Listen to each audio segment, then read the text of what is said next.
কখনো বিদ্যালয়ের gate, rail station, আবার কখনো মসজিদের এলইডিতে ভেসে উঠছে আওয়ামী লীগ আবার ফিরবে, সেটাও আবার ভয়ঙ্কর রূপে। এই মাননীয় প্রধানমন্ত্রী শেখ হাসিনা এই দেশের ভিতরে যা উন্নয়ন করছে, এই উন্নয়ন একসময় সবাই কোনো বিক্রি করতে পারবো না। এবং বলেন আমরা একসাথে একটা নির্বাচন দেন, ভোট দেন, আমরা করে ভোট পাই এবং বন্ধ করে ভোট পাই। গুরুত্বপূর্ণ একটা বার্তা, যেটা আমাদের বর্তমান বাংলাদেশ সেনাবাহিনীর সেনাপ্রধান আছেন জেনারেল ওয়াকারুজ্জামান, তিনি যেই জরুরি বার্তা দিয়েছেন জাতির উদ্দেশ্যে। প্রিয় দর্শক, নতুন একটা ভিডিওতে আপনাদেরকে স্বাগতম। প্রিয় দর্শক, বাংলাদেশের রাজনৈতিক প্রেক্ষাপটে অনেক কিছু গুরুত্বপূর্ণ কিছু ঘটনা ঘটে যাচ্ছে। তারই আলোকে ভিডিওর কিছু অংশ দেখে ফেলেছেন, দেখেই বুঝতে পারছেন আজকের ভিডিও ঠিক কতটা গুরুত্বপূর্ণ। তো দর্শক, যারা ভিডিও অন করেছেন তারা ভিডিও না টেনে পুরো ভিডিও দেখতে থাকুন, তাহলে ভিডিওর অংশ বিশেষটা বুঝতে পারবেন। তো দর্শক, যারা এখনও চ্যানেলটাকে সাবস্ক্রাইব করে রাখেননি তারা এরকম গরম খবর পেতে চ্যানেলটাকে সাবস্ক্রাইব করে রাখুন, আর যারা করেছেন তাদেরকে অসংখ্য অসংখ্য ধন্যবাদ। চলুন ভিডিওতে একটা লাইক দিয়ে পর্যায়ক্রমে ভিডিওগুলো দেখে আসি। গুরুত্বপূর্ণ একটা বার্তা, যেটা আমাদের বর্তমান বাংলাদেশ সেনাবাহিনীর সেনাপ্রধান আছেন জেনারেল ওয়াকারুজ্জামান, তিনি যেই জরুরি বার্তা দিয়েছেন জাতির উদ্দেশ্যে। বর্তমানে যে অস্থিতিশীল একটা পরিবেশ চলছে সারা বাংলাদেশে, বিশেষ করে এই মুহূর্তে অন্তর্বর্তী সরকার ক্ষমতায় আসার পরে কিছু কিছু সেক্টরে আমরা দেখেছি যে অতীতে আসলে যখন এই ধরনের বিষয়গুলো ঘটতো তখন টেকনিক্যালি আওয়ামী লীগ সরকার এগুলাকে কিন্তু যেমনি হোক এটা ম্যানেজ করতো, প্রয়োজনে হচ্ছে দমন করতো, বা বিষয়গুলো আন্ডার কন্ট্রোলে ছিল। কিন্তু ডক্টর ইউনূস সরকার আসার পর এই বিষয়গুলো একটা বিরাট আকার ধারণ করেছে, দেশের অর্থনীতি ক্ষতিগ্রস্ত হচ্ছে, প্রতিষ্ঠানগুলো ক্ষতিগ্রস্ত হচ্ছে। আমাদের জেনারেল ওয়াকারুজ্জামানের একটা ইন্টারভিউ নিয়েছে বাংলাদেশের প্রথম সারি গণমাধ্যম প্রথম আলো। তো সেখানে বেশ কিছু মন্তব্য ছিল, আর সেই জায়গা থেকে তিনি জাতির উদ্দেশ্যে একটা বিশেষ বার্তা দিয়েছেন। তিনি বলছেন যে আপনার সেনাবাহিনী প্রধান তিনি বলছেন যে বিশেষ করে রাজনীতিতে সেনাবাহিনী আসবে কিনা এরকম একটা কিন্তু আলোচনা চলছে, যে টেকনিক্যালি সেনা সমর্থিত একটা সরকার তৈরি হতে পারে, বা সেনাবাহিনী আপনার 111 সরকারের মতন বিএনপিকে মাইনাস করে হয়তো রাষ্ট্র ক্ষমতা গ্রহণ করতে পারে। তো সেনাপ্রধান বলছেন যে তিনি বাংলাদেশের জনগণকে আশ্বস্ত করতে চান, সেনাপ্রধান হিসাবে রাজনৈতিক কোনো অভিলাষ বা ইচ্ছা তার নাই। ইভেন সেনাবাহিনীকেও রাজনীতির বাহিরে তিনি রাখতে চান যতক্ষণ তিনি দায়িত্বশীল আছেন। আর অন্তর্বর্তী সরকারের যে কোনো ডাকে ডক্টর ইউনূস যখন যেই কাজে ডাক দেন সেনাবাহিনীর তরফ থেকে সর্বোচ্চ পরিমাণ সহযোগিতা করা হবে। এছাড়া আরো একটা বিষয় তিনি যেটা এখানে আলোচনার মধ্যে নিয়ে আসছেন সেটা হচ্ছে যে এই মুহূর্তে যে পরিবেশ পরিস্থিতি আছে রাজনৈতিক দলগুলোর বা এর বাইরে বিচ্ছিন্ন যে দলগুলোর, সেখান থেকে তার বক্তব্য যে 2025 সালে একটা দীর্ঘস্থায়ী শান্তির পথে আমাদেরকে যেতে হবে, সেজন্য সবাইকে একসঙ্গে চলতে হবে, সবাইকে ঐকমত্যে পৌঁছাতে হবে। মতপার্থক্য থাকতে পারে কিন্তু জাতীয় স্বার্থে ঐকমত্য জরুরি। শান্তিপূর্ণ পরিবেশ বাংলাদেশের দরকার, অর্থনীতি এবং সামাজিক উন্নয়নের জন্য শান্তি এবং স্থিতিশীলতা খুবই জরুরি।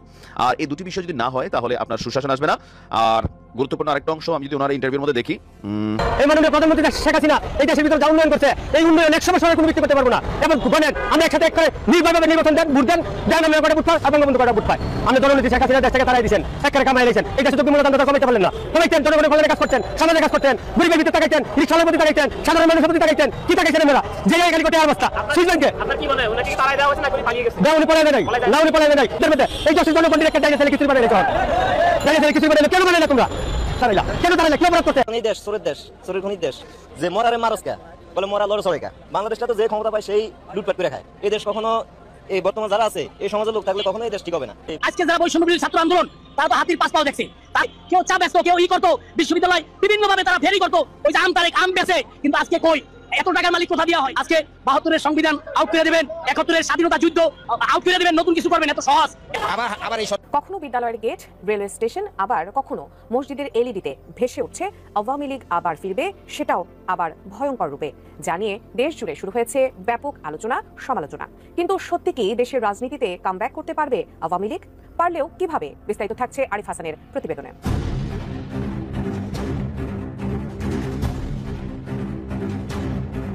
সদ্য বিদায়ী বছরের 24 অক্টোবর রাতে বগিলাঞ্চ্যুত হওয়ার ঘটনায় যখন ট্রেনের শিডিউল তছনছ, তখন কমলাপুর রেল স্টেশনের বহির্গমন পথের ডিসপ্লেতে ভেসে ওঠে আওয়ামী লীগ জিন্দাবাদ লেখা। রেল কর্তৃপক্ষের দাবি কে বা কারা সফটওয়্যারের মাধ্যমে ডিজিটাল বোর্ডের সিস্টেম হ্যাক করে এই লেখা ইনস্টল করেছে। এই ঘটনায় দুজনকে সাময়িক বরখাস্ত করেছে রেলওয়ে কর্তৃপক্ষ।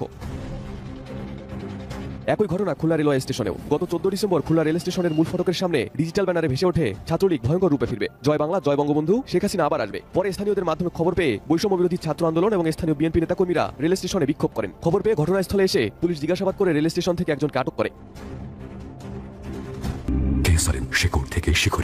এমন কর্মকাণ্ডে বাদ যায়নি মসজিদও। গত 30 ডিসেম্বর দুপুরে ফেনী কেন্দ্রীয় বড় মসজিদের নামাজের সময়সূচির ডিজিটাল স্ক্রিনে প্রদর্শিত হয় আওয়ামী লীগ আবার ফিরবে, জয় বাংলা। এ ঘটনায় স্থানীয়রা তাৎক্ষণিকভাবে একজন অপারেটরকে আটক করে পুলিশের হাতে তুলে দেয়। এ ঘটনায় ফেনীর সব মসজিদ, মাদ্রাসা, বিদ্যালয় ও বিপণী বিতানে স্থাপিত ডিজিটাল বিজ্ঞাপনী বিলবোর্ড সাময়িকভাবে বন্ধ রাখার নির্দেশ দেন ফেনীর জেলা প্রশাসক।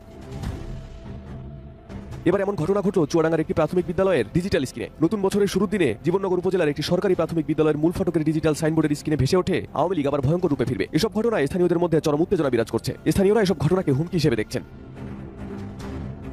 কিন্তু ডিজিটাল সাইনবোর্ড কিংবা দেয়ালে আওয়ামী লীগের প্রত্যাবর্তনের কথা লিখলেও আদৌ দেশের রাজনীতিতে দলটির ফেরা এতটা দ্রুত ও সহজ নয় বলে মনে করছেন বিশ্লেষকরা। কারণ জুলাই অভ্যুত্থানে গণহত্যার দায়ে দলটির অধিকাংশ নেতাকর্মীদের বিরুদ্ধে একযোগে হত্যা মামলা হয়েছে। আর এই হত্যা মামলার বিচার না হওয়া পর্যন্ত আওয়ামী লীগের রাজনীতিতে ফেরার কোনো সুযোগ নেই বলে জানিয়েছেন বৈষম্য বিরোধী আন্দোলনের অন্যতম সমন্বয়ক ও তথ্য উপদেষ্টা নাহিদ ইসলাম। এই যে হত্যাযোগ্য হয়েছে এবং গত 15-16 বছরের যে দুর্নীতি, দুঃশাসন, লুটপাট এবং ভোটাধিকার হরণ, এর জন্য অবশ্যই আওয়ামী লীগকে বিচারের কাঠগড়ায় দাঁড় করাতে হবে, যেটা অলরেডি যেটার কার্যক্রম শুরু হয়েছে।